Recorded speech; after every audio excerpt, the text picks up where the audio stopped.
Let's go ahead and get started. Welcome everybody to the Tech and Entrepreneurship Breakout session of our virtual trade mission to the UAE that we are doing in partnership with the U.S U.A.E. Business Council. We are grateful, very, very grateful for Danny and his team for spending their day with us. Looking at the participant list, we've had several repeat customers, those of you who've been joining other breakout sessions, as well as some new additions. But this is our fourth breakout today. We just were joking a few minutes ago before people joined the call that when we do real trade missions, they are the longest, most exhausting days ever. It's sun up to sundown, meeting to meeting to meeting, doing everything we can to generate as much value for companies as possible. And this virtual one, this morning I was like, hey, this is going to be a breeze, no big deal. But after doing 4 of these and jumping on calls and work in between, I can tell you that the exhaustion level is not quite all the way there, but pretty close to where we would be on a trade mission, which tells me, Danny, that we're being productive and that we're helping to get information, this industry-specific information, to many different companies. And so we're grateful for your partnership on this. For those of you who weren't able to join us yesterday, Danny and his team provided an overview of the UAE economy, why the UAE is such an important strategic partner to the United States, especially on trade and investment issues, as well as key avenues for engagement for companies. This morning and today, we've been going over the energy industry, the healthcare industry, aerospace and defense, and now tech and entrepreneurship. And we know that tech and entrepreneurship, as we were structuring this, is broad, many verticals covered in what we could call as kind of horizontal catch-all. But the UAE is on the cutting edge of new technology, something they take a lot of pride in, they are investing in. They want to have the best technologies active in the UAE. We're excited now to focus the conversation on these cutting edge technologies, both the private sector opportunities as well as some of the key Emirati government entities that are looking for partners and looking for ways to bring this new technology to the UAE. We're grateful today to have Mary Zuccarello, who is part of Danny's team at the U.S. U.A.E. Business Council. She will be giving an overview to give us a sense of the industry, things that we should have in mind, review the main players that you should be thinking about researching, thinking about connecting with. And then Mary will go over some avenues of engagement, ways that you can take the content we're going to talk about today and operationalize it moving forward so we can generate positive action for positive activity for you and your company. I got a little distracted. It's good to have Charlie Bessie call with Qualitree. I saw Charlie pop in and he's got a beautiful mountain behind him. We're all used to the virtual backgrounds. The thing with Charlie is I thought it was real. He's the one guy on here. I would not be surprised at all if he was calling in from the top of some mountain somewhere, because that's just the way he is. And Charlie, good to have you. We're grateful for everything you're doing. So anyways, one final point, I'll reiterate this at the end, but World Trade Center Utah, for any company that has not participated in our grant programs with our consultations, market research, and our matchmaking, we are here to be your partner to provide these services for free, to connect you with partners in other countries like the U.S. U.A.E. Business Council, and make sure that we have resources that we can bring to bear to help offset the costs of your international growth, and so we can help accelerate your ability to grow internationally.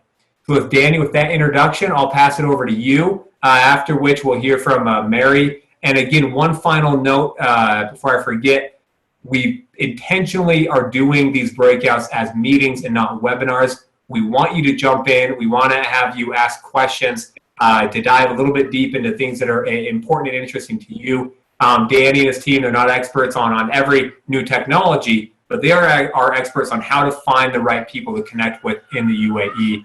And so please keep things muted for now, but after we run through the presentation, we will have plenty of time at the end to have a discussion, to answer your questions. And when you do so, take a minute to share with Danny and Mary and the others from his team on the call a little bit about your company, what you're doing, and then you can focus in on what question or what type of input you'd like to get from them. So Danny, over to you. Thank you very much. Really appreciate the time, Miles. I know it sounds like you're doing baby duty in the background as well, so you're really working double today.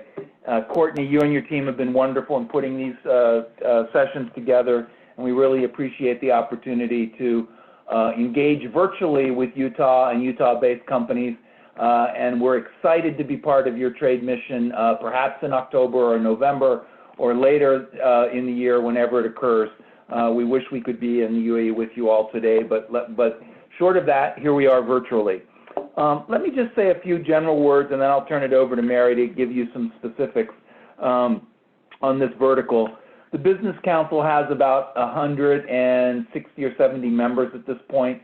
About a third of our members have been with us since the very beginning, 13 years ago when we were created, and the rest have come along the way as we have grown and the UAE has grown in the diversification of its economy away from oil and gas into all these other verticals in the goal and in striving to become a knowledge-based economy for the future. This vertical is critical for the UAE because they have set, Dubai, for example, has set being the most digitally connected city in the world in 10 years, and that clock started ticking about 2 years ago, and they're really quite far along in the process and are looking to partner with all of the best-in-class American companies that they can to help them as they strive to be the most digitally connected city in the world. The UAE has quickly become, as I said, a leading tech and innovation hub. And it's not just about buying technology. It's not just about acquiring capability. It's about creating it on the ground in the UAE. And original IP in partnership with the right partners, foreign, from the U.S., from Asia, from Europe, is really, really important to the UAE going forward, because in order to be best at what they do, they know that they have to create innovative IP and create innovative opportunities for research and development in the UAE going forward. The UAE is home to the regional headquarters of most of the Fortune 500 companies.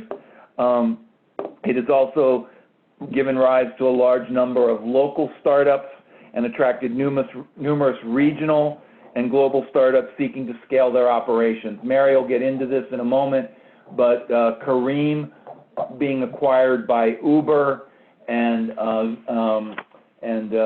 Amazon acquiring a major distributor in the UAE and in the region are just two acquisitions that have occurred of UAE companies that have occurred by major Fortune 50 companies in the last 2 years.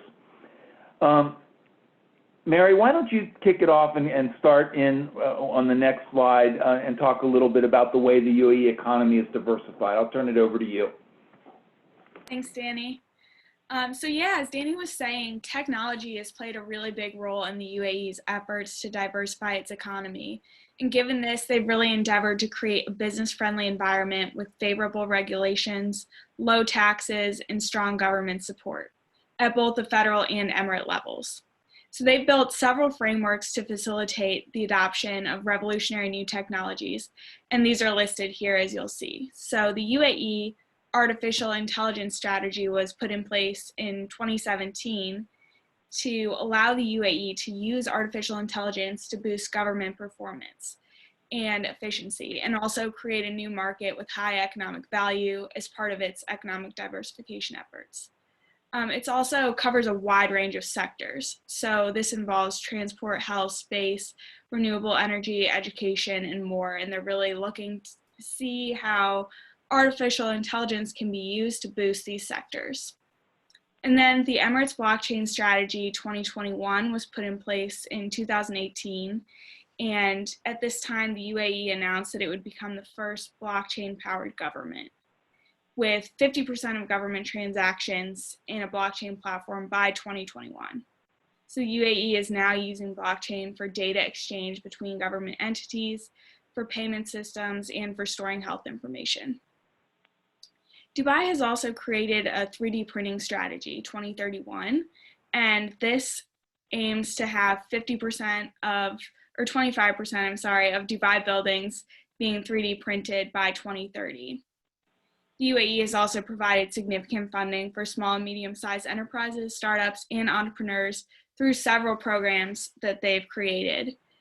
One is the Got in 21 program, which includes 16 initiatives and a 535 million dirham venture fund for Abu Dhabi-based startups. It's a $13.5 billion program altogether, so it's huge. And then Audio is also very involved in this funding as well. This is the Abu Dhabi Investment Office. They have a ventures fund that provides capital for Abu Dhabi-based startups through direct investments and partnerships with global funds and accelerators.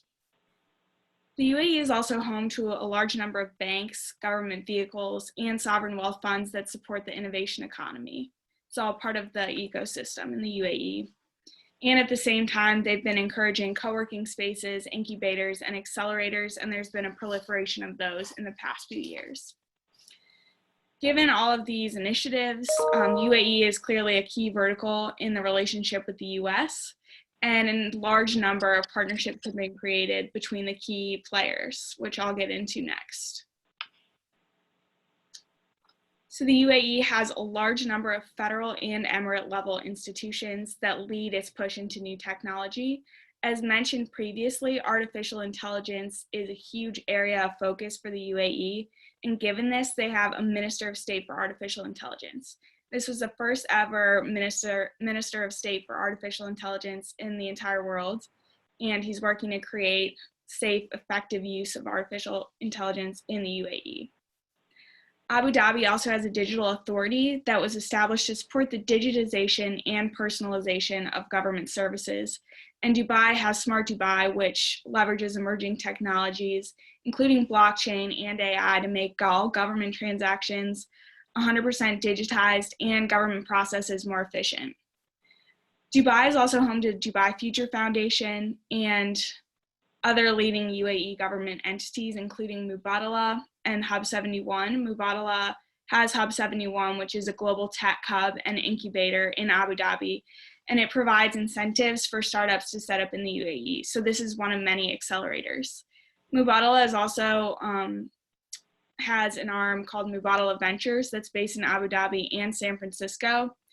And this manages the Mubadala's partnership with SoftBank. It's set up in San Francisco so that it can be fully immersed in the global tech hub in Silicon Valley, and is focused on life sciences and digital health, fintech, smart cities, and other areas of technology.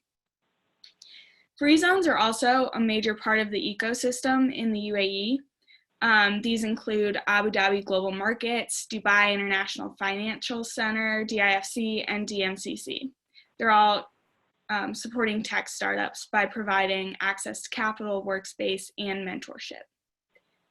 The UAE is also home to all prominent US technology companies, most of them U.S U.A.E. Business Council members. These include Amazon, Cisco, Google, HPE, IBM, and Microsoft. And many key partnerships between US and UAE tech companies and government entities have formed and really demonstrate the full extent of the relationship.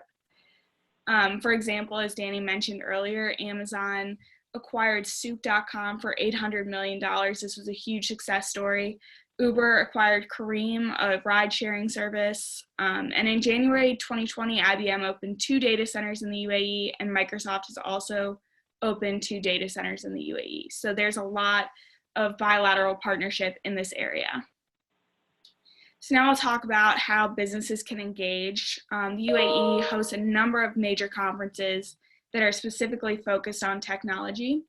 And these include GITEX Technology Week in Dubai, AI Everything, Fintech Abu Dhabi, focused on financial technology, and then STEP Conference Dubai, which is more tailored to entrepreneurs and startups. So as in every other vertical in the UAE, relationships are important, and it's really the personal connection, and they need to be cultivated over time. Setting up in the UAE is also important. And the Business Council is really a big player in helping to facilitate these partnerships. We connect key stakeholders in the tech sector. We've led 2 delegations of high-level US executives on Department of Commerce certified tech missions to the UAE. Often these are around one of the major conferences, so GITEX or most recently Fintech Abu Dhabi, as we've led a financial technology focused mission. And this really allows high-level business officials to meet with government officials and form those initial partnerships that lead to relations down the road. The Business Council also holds a number of industry events, including with key leaders such as the UAE Minister of State for Artificial Intelligence, leadership from Dubai Future Foundation, Smart Dubai, and other Emirati organizations, and government officials from the U.S. and the UAE. Recently, we held an event with a U.S. government official that was focused on data localization regulations. And that is an overview, so we can move on to question and answer.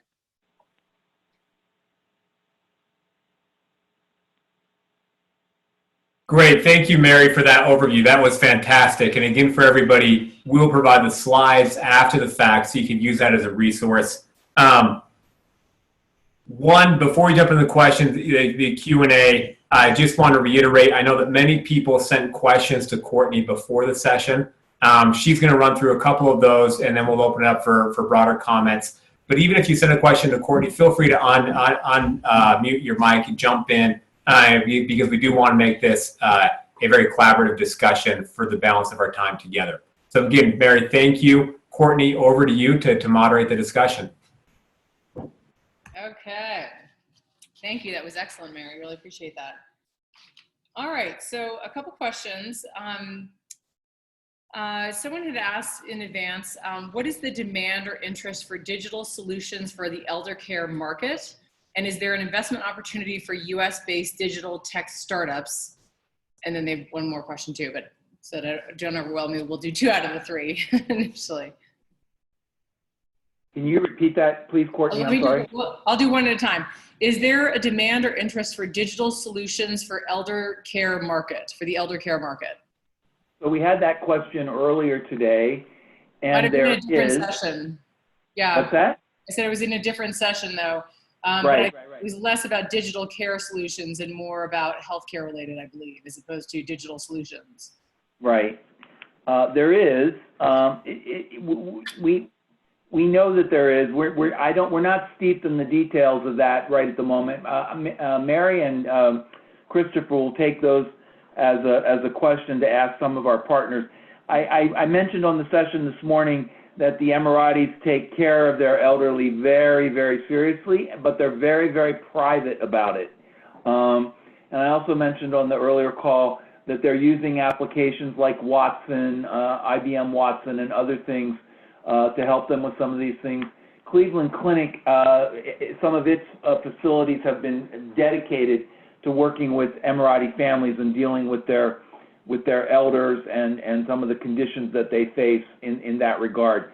But specifically what capabilities or applications they're looking for in the digital edge or the digital realm, we don't have any detail on that at the moment. We'll have to work on that and get you an answer. Great.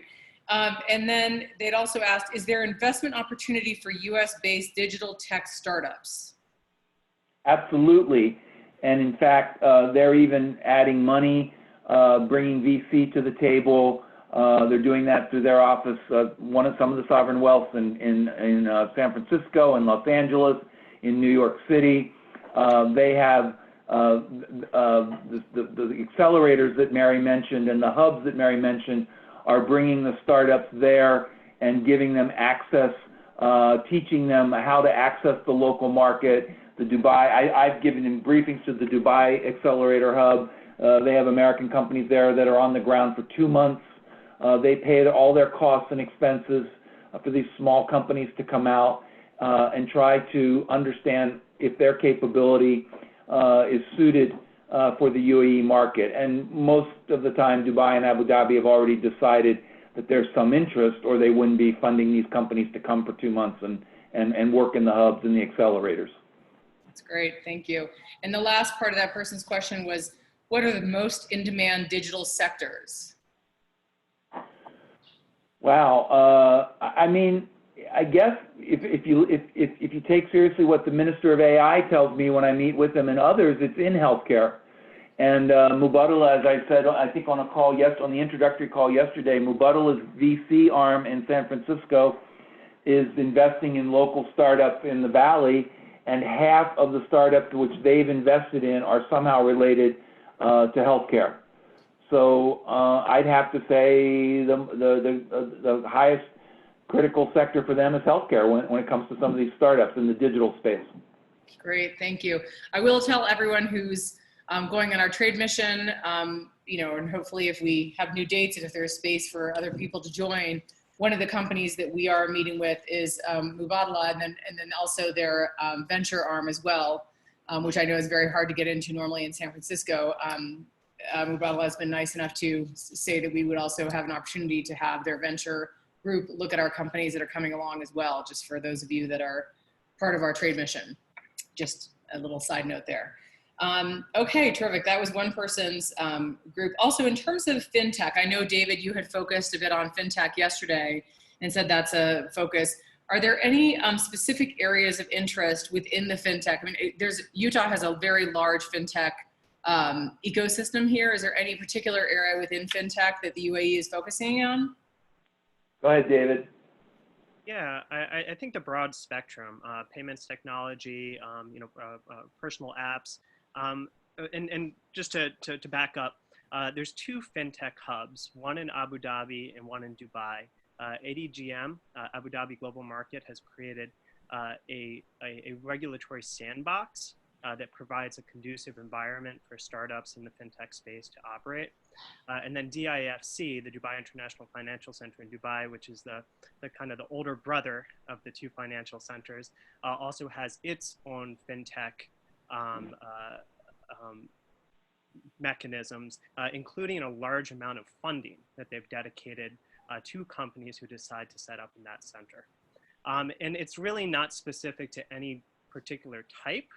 They're just eager to have this technology come to the UAE and be involved in its growth and implementation. Great. I want to emphasize they're interested in anything that can drive efficiency and drive digitization, drive business processes, financial processes to a digital application, to a digital platform, so that again they can meet their goals and objectives of the next 10 years of becoming the most digitally connected place in the world. So that everything is done, blockchain, all of these applications are, you know, I think government services in Dubai are meant to all be on blockchain in the next 2.5 to 3 years. So that everything done from a government services standpoint in Dubai is blockchain. Great, thank you. And again, anyone feel free to interrupt me at any point. I'm just taking various questions. Okay, shifting gears a little bit in terms of agriculture technology. I know this is sort of related in some respects also to the space project that we were talking about in the last area, but in general, you know, we've had a company, Grove, that's a Utah company, different people who are involved in ag technology. Can you talk about how important that is to the UAE, how one gets involved with that, you know, farming in the desert, et cetera? Mary, since you helped lead our ag tech mission in February, why don't you say a few words about agricultural security? Okay. Yeah, sure. So the UAE has really gotten into food security in the last, I don't know, 10 years or so, and they have a minister of food security now, and they have a huge focus on attracting innovative solutions to growing food in the desert, because obviously it's pretty difficult to grow food in a very arid climate like they have in the UAE and end up importing a lot of food. But given regional instability, global crises, especially right now, it's really important for them to ensure that they have an adequate food supply to feed their population. And in fact, they're trying to be the #1 most food secure country in the world. So yeah, some of the ways, a lot of the funds are approaching innovative ag tech companies. So for example, ADIO, Abu Dhabi Investment Office, has a fund specific to ag tech companies, and a lot of other funds and accelerators are really tailoring their kind of programs toward ag tech companies. That's great. That's really helpful. Thank you. I don't know if it was said, Courtney, I'm sorry if it wasn't, but literally the UAE imports 98% of its food for 10 million people. So this is one reason why they have such a huge drive to buy agricultural land in foreign countries that they own and control, to create these food supply chains that they own and control, so that they have food security for the future for their imports. They're not going to grow and make all of this food in the UAE, not by far. They're going to do vertical farming and a couple of these applications to be able to move some production of food to the UAE, but they're still going to be focused on doing a lot of this in foreign countries just because they are a desert country. Well, the good news, you've got Mike Rose on this call who can help you with all that, so that's good. All right, moving on. Okay, let's see. We have someone who's involved with reef life restoration. And I know from when Franz and I were over there in February, they were talking a lot about the desalination projects that were going on, but this particular person, so I'd be curious about this, but this particular person's question was they wanted to know the solutions that are coming up for coastal and coral reef revitalization and protection. And they mentioned that oceanite mineral substrates rapidly grow positive algae, attracting subtle coral recruits, and bring massive fish aggregation and aquaculture. But I do know that they were talking about having water issues when we were over there. So if you can maybe comment on all that, that would be helpful. Wow, I think there's a lot there. Okay. I'm not an expert, but I think there's a lot of different subjects there. I can tell you when they built their ports, coral reefs around those ports was very important, and the environmental aspect of that was one of the key considerations that the leadership made. They required that the port company pick a place where there were no coral reefs or very few coral reefs, and they made sure to mitigate as much as they could all the circumstances of ensuring that they didn't destroy any coral reefs. They've done a lot of reclamation in parts of the broader emirate of Abu Dhabi to help with some of the coastal wetlands and some of the native floral and fauna that grow in those coastal wetlands. That's really important. They have a huge focus on desalinization, of course, because they get most of their water is produced that way. And they've engaged a number of innovative technologies in that regard, and are always looking for new and more efficient applications, because they produce a lot of their energy, as you know, their electricity from gas. They're always looking for ways where they might have a crossover between their electricity production and their water production. Most of their regulatory authorities actually have water and electricity all together, not separate. So those areas are all important. I know I didn't hit on the specific chemicals that you mentioned. I don't know those. We could if someone was willing to get us more detail, a piece of paper with a few paragraphs on, we're happy to pass those along and try to get those questions answered. Great, thank you. Victoria Carpos has her hand raised. Would you like to go ahead, Victoria? Yeah, hi, can you all hear me? Yes. Yes. So yeah, my name is Victoria Carpos. I'm with a business here in Salt Lake City. We're called Marblecast Products. And we're also online as statues.com. And we have a company that produces, and we work a lot with private and with corporate entities where we create sculptures, large monumental sculptures for both interior and exterior uses for private and corporate entities.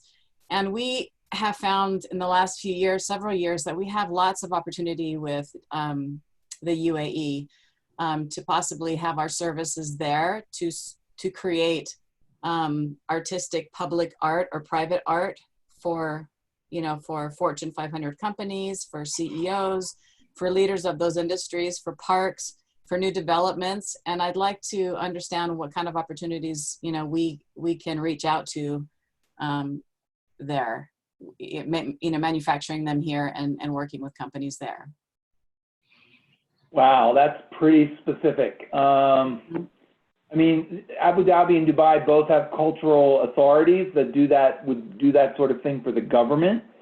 So okay. speaking to those authorities in the first instances with regard to government projects would probably be the right road to go.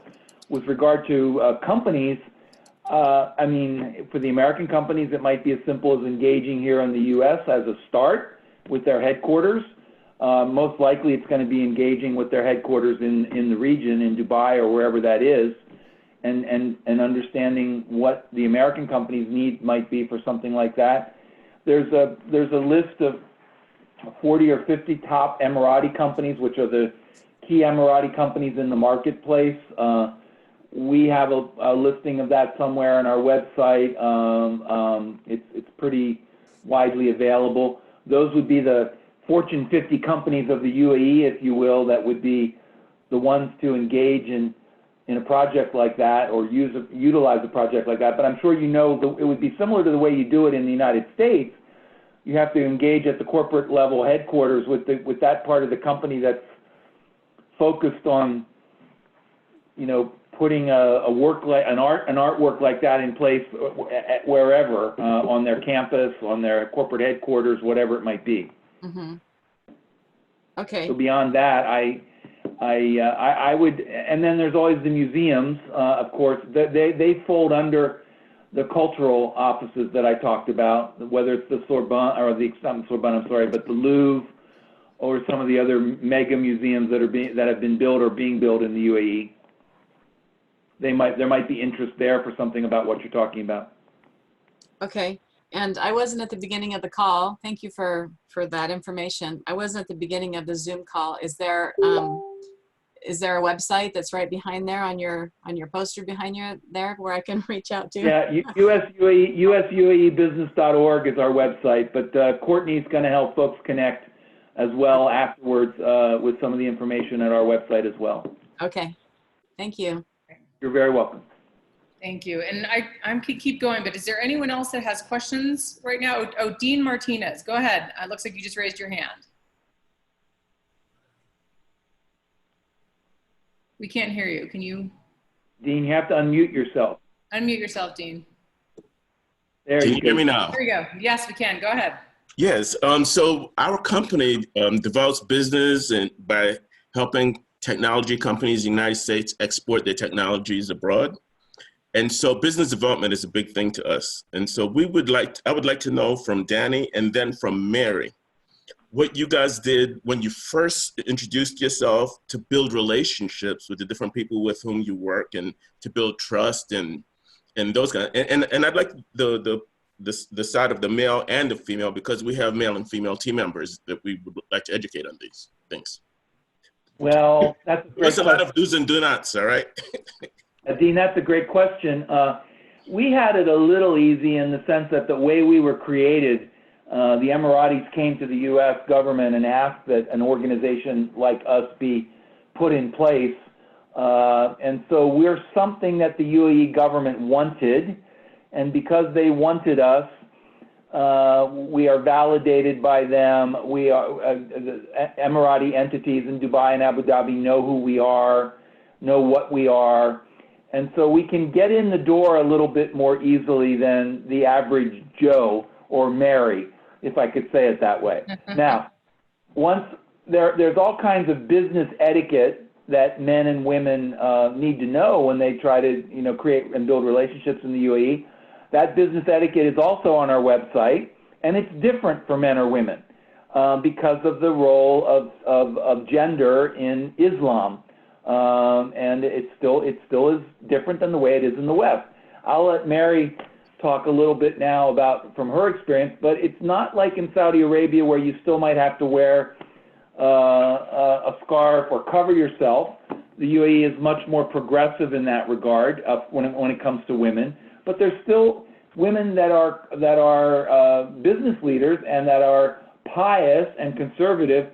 For example, if you reach out your hand to them, they'll go like this, meaning they don't shake hands with a man, Dean.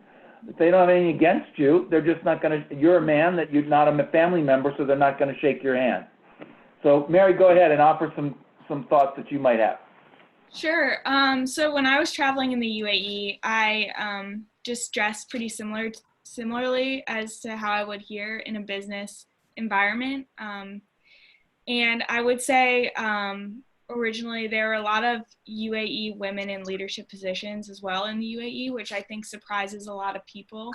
But it's not uncommon to see like a female minister of state. And it's actually, there are some pretty incredible, very well-educated women in the UAE. So it's not really strange for me to be there in that sort of business environment.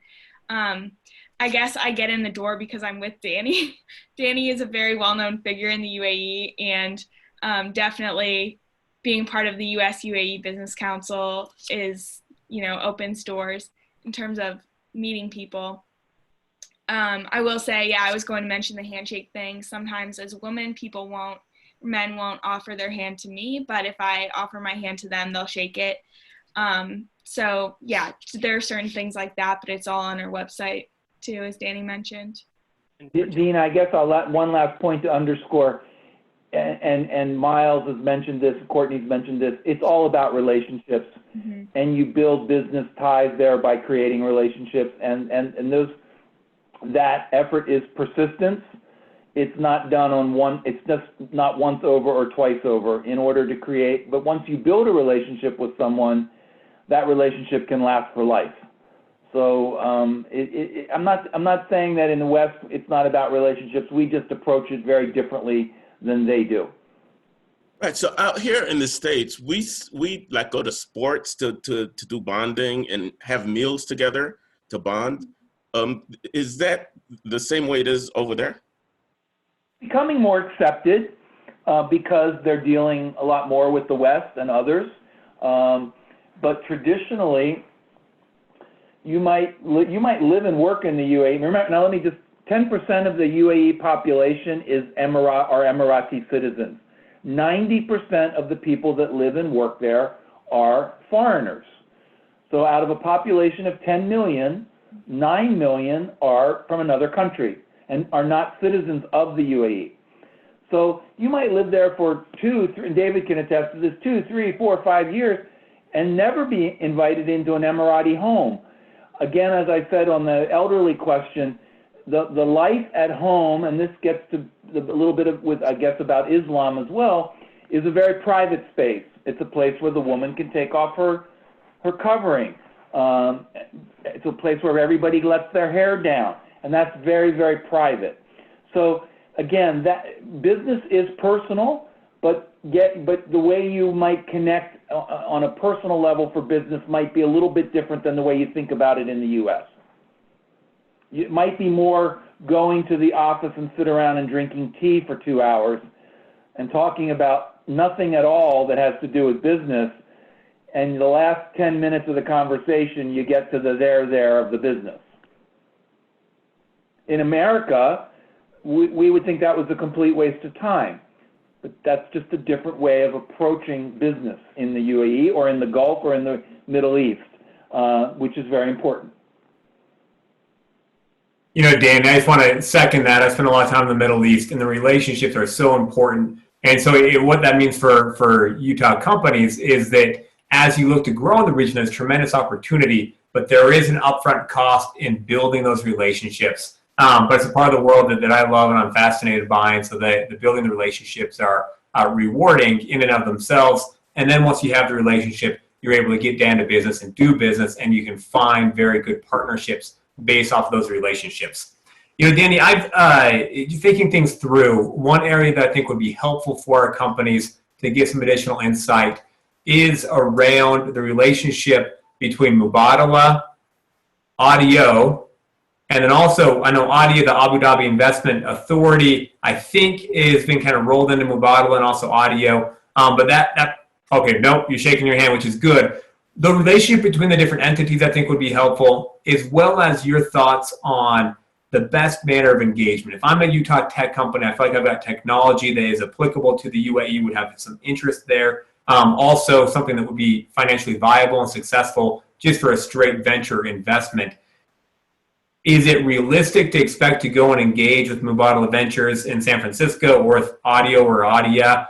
Or is it better to think about the incubators and accelerators like God on 21? And is that the best entry point where you get to know them, you build a relationship, you get a couple people there that are part of the incubator, And once you've gotten a track record there and some relationships, then you go and look for some potential investment to help fuel the company's growth. So, Miles, it's a great question, but the bottom line is it's different depending on who's asking. And it's different depending on which company is asking me that question. ADIA is a $1 trillion sovereign wealth fund that makes all of its investments in a passive way. It takes no active management role in anything really that it invests in. It buys the Chrysler building. It buys puts money in major American retirement funds or whatever it is. It doesn't take an active role. Mubadala, whole purpose for being created is a sovereign wealth fund that's at $300 billion now, to take an active role in building businesses in business verticals as part of the diversification of the country in these different business verticals, and whether to build that expertise in business abroad or to build it in the UAE. It's a mix of both. Mubadala has gotten to the point that unless you're thinking you're asking or coming for a $100 million, $200 million sort of thing, unless it's a very unique technology that they're interested in, it's really hard to get their attention these days. I mean, it's got to be 200 million or more, at least. That's just where they are on the scale. That's where they become on the scale. Audio, and all of these entities we're talking about are Abu Dhabi based. We haven't talked about anything in Dubai yet. Audio is a new entrant to the field, and it's meant to help provide funds to build industries, verticals in Abu Dhabi in some of these key priority areas, both bringing partners and providing capital or investing directly into the UAE, the Abu Dhabi entity. And then that's Abu Dhabi. And then there's a fourth area in Abu Dhabi that we haven't talked about at all yet if you're looking for money, and that's private wealth. A lot of the investment funds that are available in the UAE and Saudi Arabia, for that matter, are the private families who have built up significant wealth and are always looking for great investments for their capital. They have what's called a family office that runs the family's investments, usually has an investment manager or a team of managers, and those people also deploy an incredible amount of venture capital and wealth and investments in different areas. So the answer is all over the map depending on what your company is and what it is you're looking for. Are you looking for VC? Are you looking for a partner that has skin in the game, but you bring or are you looking for somebody to buy you out completely?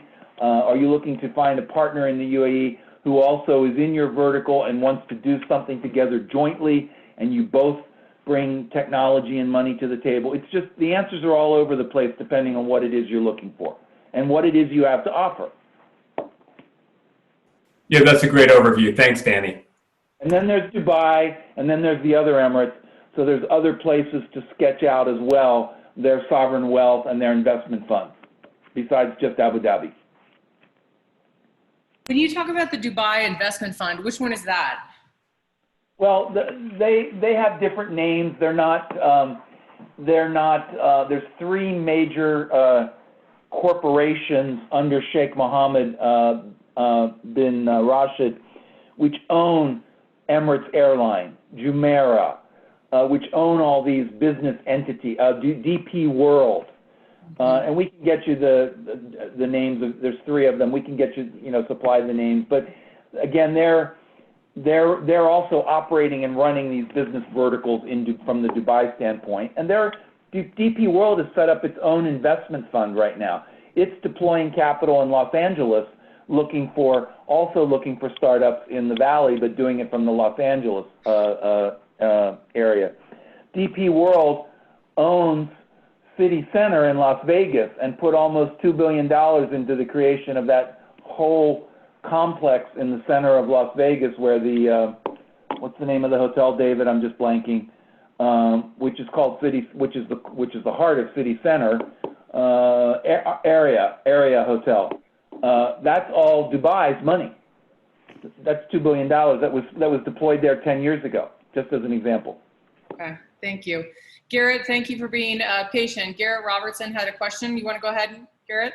Yeah, thank you. My name is Garrett Robertson. My company is Empyrean Advisors, which is a management consultancy firm focused on growth strategy and financial advisory for a variety of different firms, particularly internationally. Do a lot of work abroad.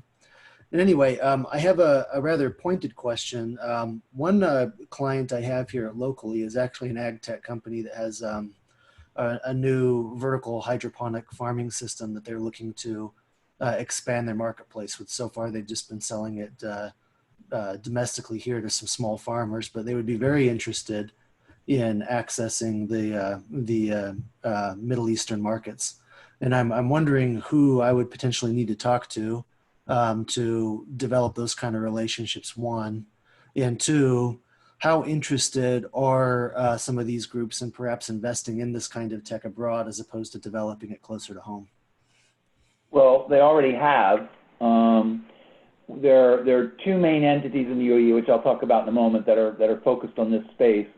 But we took, in our trade mission that we took in February in this sector, in this area, we had 3 or 4 vertical hydroponic farming companies with us, and one of them had just signed a deal with Emirates Airline about a month earlier, and is building a facility in Dubai, and it's going to be supplying a lot of the fresh produce, obviously not at this moment, but hopefully soon, a lot of the fresh produce that Emirates uses on its aircraft for meals.